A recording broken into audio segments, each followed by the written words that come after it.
Disinilah awal kemerdekaan Indonesia, bertempat di Rengas Dengklok.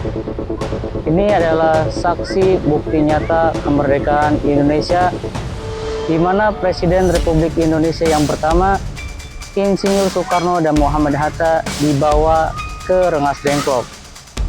Nah teman-teman, Tugu Proklamasi Rengas Dengklok atau yang dikenal sebagai Tugu Kebulatan Tekad merupakan salah satu peninggalan sejarah yang berada di Rengas Dengklok, tepatnya di Kabupaten Karawang, Jawa Barat. Tugu ini dibangun untuk mengenang peristiwa penting menjelang proklamasi kemerdekaan Indonesia pada 16 Agustus 1945. Latar belakangnya, terjadi peristiwa Rengas Dengklok adalah golongan muda membawa Soekarno dan Muhammad Hatta ke Rengas Dengklok karena ingin agar kemerdekaan Indonesia segera diproklamasikan tanpa menunggu keputusan Jepang. Rengas Dengklok dipilih karena daerah tersebut relatif terpencil dan memiliki markas pembela tanah air, sehingga lebih mudah untuk mengawasi pergerakan tentara Jepang.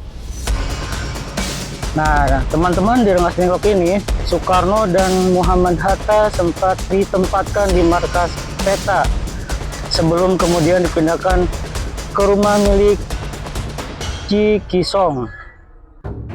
Tempat tersebut menjadi salah satu lokasi penting dalam rangkaian peristiwa menjelang proklamasi. Setelah terjadi kesepakatan antara golongan muda dan golongan tua, Soekarno dan Muhammad Hatta kembali ke Jakarta pada tanggal 16 Agustus 1945. Keesokan harinya, proklamasi kemerdekaan Indonesia dibacakan di Pegangsaan Timur nomor 56 Jakarta. Nah, setelah itu pembangunan Tugu Indonesia Merdeka, masyarakat merasa perlu mengabadikan peristiwa Rengas Dengklok sebagai bagian dari sejarah perjuangan bangsa.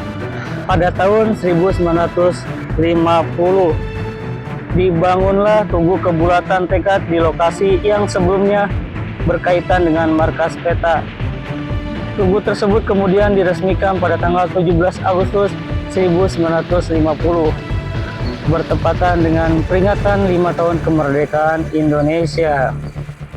Nah, makna Tugu Kebulatan Tekad yang pertama nih teman-teman ya, simbol perjuangan pemuda, khususnya keberanian golongan muda dalam mendesak agar kemerdekaan segera diproklamasikan.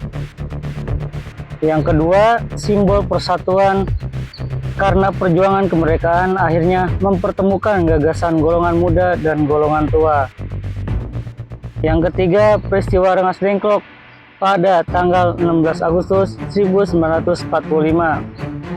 Yang keempat, peringatan proklamasi kemerdekaan yang akhirnya dilaksanakan pada tanggal 17 Agustus 1945. Yang kelima, warisan sejarah bagi generasi muda agar semangat perjuangan dan kecintaan terhadap bangsa tetap terpelihara. Teman-teman dianjurkan untuk datang ke kota Rengas Dengklok ya, untuk mengetahui bukti sejarah kemerdekaan Indonesia. Nah, semoga bermanfaat. Sampai ketemu di video berikutnya.